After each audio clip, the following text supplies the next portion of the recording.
This is one of the strangest places I've ever been in my life, to be honest. And to get a better picture of the DMV and the situation that this soldier is now in, we're going to take a closer look with Josh Rogin, a columnist with the Washington Post who covers North Korea and China extensively. He's been to the joint security area twice. So, Josh, let's talk about this area. I'm curious about your impressions of it as well. This demilitarized zone, it separates North and South Korea, established in 1953 as part of the Korean War Armistice Agreement.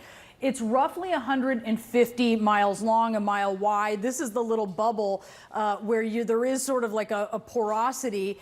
And normally you have this fence stretching the area and there's barbed wire along that part. I think what sort of stood out to me once you get to this area where you can tour is, are you kidding me? This little curb here is the border between North and South Korea, the only thing stopping you from going over to the other side. Well, that's right. You know, this is the most heavily militarized border in the world.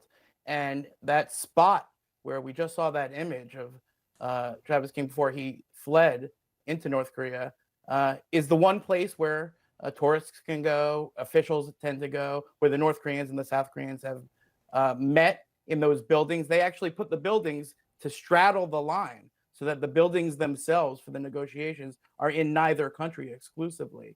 And on each side, North and South Korea have their own museums, these big, gaudy sort of buildings that are meant to show the other side that they're really cool and the other side is not as cool. And over the years, there have been defectors from both sides. There have been American defectors who walked over that border into North Korea, and there have been North Korean defectors that came the other way. There have been attacks. There was a famous incident where some North Korean soldiers hacked two U.S. troops to death with axes in that little zone. So this could not be a more politically, diplomatically, militarily charged patch of ground.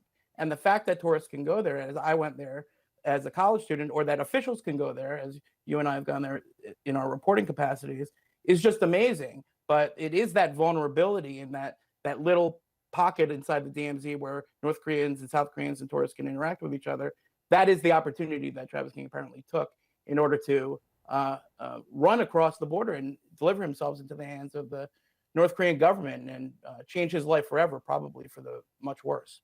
It seems like every president and secretary of state makes this trip, right? Of course, Trump's trip was a little bit different, of course, as we see him here crossing that sort of curb-like border with Kim Jong-un from the North Korean side coming towards the South Korean side. You can't remember this moment where Hillary Clinton was there inside of one of those kind of peculiar blue conference rooms, and you can actually see over here a North Korean soldier who's looking in from the North Korean side as she's in. But just talk a little bit about the political leaders who've been in here. Right. I mean, in one sense, visiting North Korean, South Korean border has been a show of resolve by officials who wanted to emphasize a tough message against North Korea. And then in other examples, it's been a show of peace and diplomacy and outreach. And then there's the Trump example, which was just crazy because he became the first sitting American president to actually cross that border and, had his various meetings with Kim Jong-un. That was the most interaction the U.S. and North Korean governments have ever had. Didn't work for a lot of reasons, but that was probably the time that it was the most significant. And he showed up there on a whim. He wasn't even supposed to be there. He tweeted to Kim Jong-un, I'm on the way. And he showed up with his daughter and his son-in-law and sent John Bolton to Mongolia. Remember that? So he couldn't be there. So, a lot of it's a piece of history, but right now it's just a place of tragedy. And I think we need to understand that this is not really about diplomacy. This is about a apparently troubled young man who, threw his freedom away and did something very foolish for reasons we can't really pretend to understand. And that he's now turned that border into a much more dangerous and heightened place of tension because, if you can just run over it, who knows who's going to run over it next? Yeah, it's a very good question as he joins a number of other people who have been detained in North Korea.